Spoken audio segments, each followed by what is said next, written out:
Efisiensi itu kan untuk memangkas program-program yang bukan menjadi skala prioritas.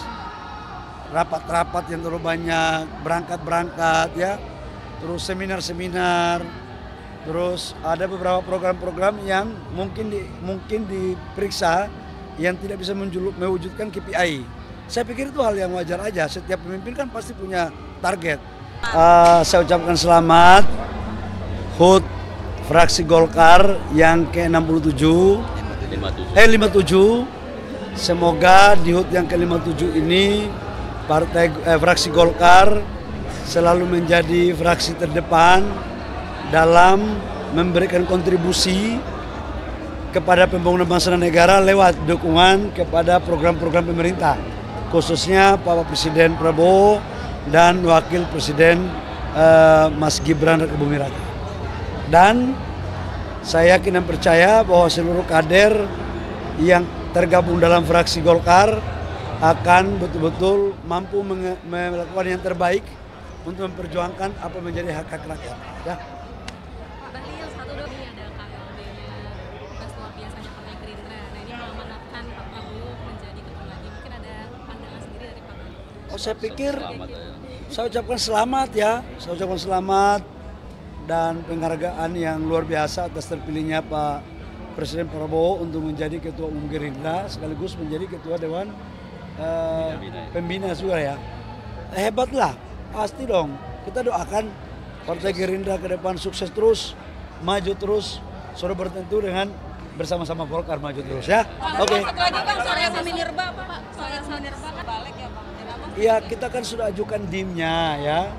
Kita hargai proses ini sudah berjalan dan ini merupakan inisiatif dari Dewan dan kita sudah ajukan DIM-nya dan sekarang masih dalam pembahasan-pembahasan. Nah, ini kan satu lagi Pak, soal perguruan tinggi kan masih masih belum deal antara pemerintah dengan DPR RI Pak. Nggak ada yang nggak deal kok. Insya Allah semuanya ada solusi. Karena niatnya dasar pemahamannya itu bagus semuanya ya. Satu lagi Pak Bahlil ini soal kalau ada raja kecil yang menghambat birokrasi Pak ketika pidato dalam acara Muslimat NU di Surabaya Pak.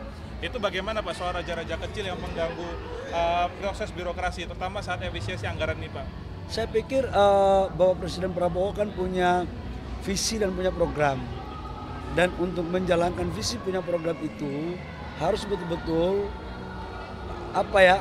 patuh pada apa yang sudah disampaikan oleh pimpinan, dalam hal ini Presiden. Jangan ada yang menghambat, nggak boleh. Apalagi menteri-menterinya. Kami ini kan pembantu itu kan adalah pembantu Presiden, menteri itu pembantu Presiden. Pembantu aja nggak boleh berbeda sama Presiden, apalagi yang lain. Itu maksudnya ya. Ah? Kau zikir dulu lah baru kau tahu ya. terkait anggaran efisiensi yang di Kemenq. Menyangkut efisiensi, ini sebenarnya niatnya itu sangat baik. Efisiensi itu kan untuk memangkas program-program yang bukan menjadi skala prioritas. Rapat-rapat yang terlalu banyak, berangkat-berangkat ya, terus seminar-seminar, terus ada beberapa program-program yang mungkin diperiksa yang tidak bisa mewujudkan KPI. Saya pikir itu hal yang wajar aja, setiap pemimpin kan pasti punya target. Dan untuk Kementerian SDM nggak ada masalah. Sudah. Paling besar di mana Pak? Sektor apa? Kita paling besar itu di infrastrukturnya dulu ya. Jadi kita bikin prioritas dulu, kebutuhan kita adalah kedaulatan energi. Dan tunjangan nggak terkena ya Pak? Nggak. Aman. Terkait pengganti yang Ya. Menteri Koperasi, Menteri UMKM, Melki Lakalena, Wakil Ketua Umum yang sekaligus Pak Nusron, Menteri ATR Daun dengan isu penyelesaian lahan dan seluruh jembatan-jembatan, dan Pak Doli, Wakil Ketua Umum Bidang Pemenangan Sumatera dan Wakil Ketua Balik. Ada Kanda Andi Matalata, ada Pak Mekeng, Pak Robert Kardinal. Di usia yang ke-57 tahun sudah barang tentu fraksi Golkar salah satu fraksi yang mempunyai pengalaman panjang dalam membangun dialektika, dinamika, lobby maupun melakukan gerakan-gerakan tanpa bola dalam menggolkan apa yang menjadi arah kebijakan partai untuk kemudian diperjuangkan lewat DPR, baik fraksi maupun alat kelengkapan dewan yang lainnya. Nah, satu penghormatan itu.